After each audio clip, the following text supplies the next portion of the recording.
ওরে তোরা ছাগলের বাচ্চা না, ওরে তোরা ছাগলের বাচ্চা না, তোরা বাঘের বাচ্চা, তোরা বাঘের বাচ্চা, তোরা লড়াইটা কর। এটা বোঝালো কে? আমি সত্যি একটা গল্প, যে গল্পটা হচ্ছে একটা বাঘের বাচ্চা। সেই বাঘের বাচ্চা এখন ছোট্ট জঙ্গলে, সেই বাঘের বাচ্চা এসে মানে তাকে নিয়ে আসা হয়েছে, নিয়ে এসে ছাগলের দলে তাকে ভিড়িয়ে দেওয়া হয়েছে। তো সেই ছোট্ট বাচ্চা বাঘের বাচ্চাটা ছাগলের দলে থাকতে থাকতে বড় হচ্ছে, ছাগলের দুধ খাচ্ছে, ছাগলের সঙ্গে ছোট ছাগলের বাচ্চাদের সঙ্গে খেলা করছে। তো এইভাবে খেলা করতে করতে এবারে ছাগলগুলো আস্তে আস্তে বড় হচ্ছে, ছাগলের বাচ্চাগুলোর শিং গজাচ্ছে, তারা গুতোচ্ছে, তারা ধাক্কা মারছে, আর বাঘের বাচ্চাটাকে কোন ঠাসা করে দিচ্ছে দিনের পর দিন। এরকম অবস্থায় অনেকগুলো ছাগল যখন বাঘের বাচ্চাটাকে গুতোচ্ছে বারবার, তখন এরকম একটা সিচুয়েশন, একটা বাঘ সেই সিনটাকে দেখলো যে একটা বাঘের বাচ্চা, আমাদের জাতের যে বাঘের বাচ্চার জাত, সে কিনা ছাগলের কাছে গুতনি খাচ্ছে, আর গুতনি খেয়ে খেয়ে দেয়াল সাপটা হয়ে যাচ্ছে। তখন সেই বাঘ আর রাগ সহ্য করতে পারেনি। সেই বাঘ বিরাট জোরে একটা হুঙ্কার দিল। হুঙ্কার দেওয়ার পরে তাড়া শুরু করলো। সেই তাড়া দিচ্ছে যখন, ছাগলের বাচ্চাগুলোও ছোটে, তো বাঘের বাচ্চাও ছুটছে।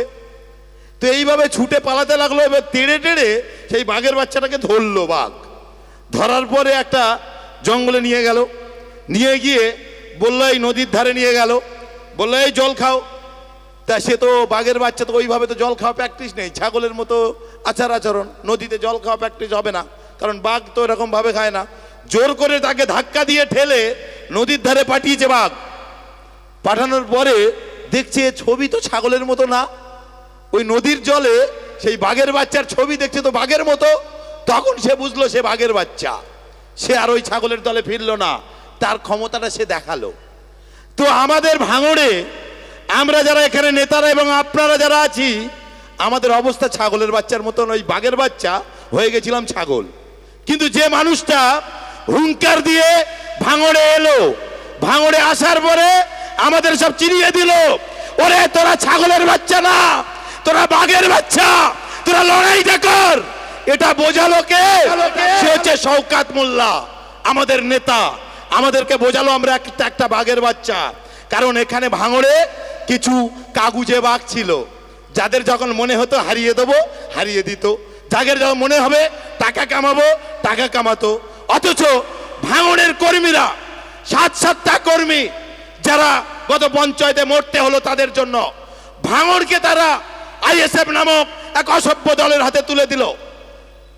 যাদের যখন যা ইচ্ছা হবে তাই করবে, সেই কটাকে বাদ দিয়ে এই ছোট ছোট বাঘের বাচ্চারাই এবারে নির্বাচন করালো ক্যাপ্টেন এবং অধিনায়ক, তার নাম হচ্ছে শওকত মোল্লা।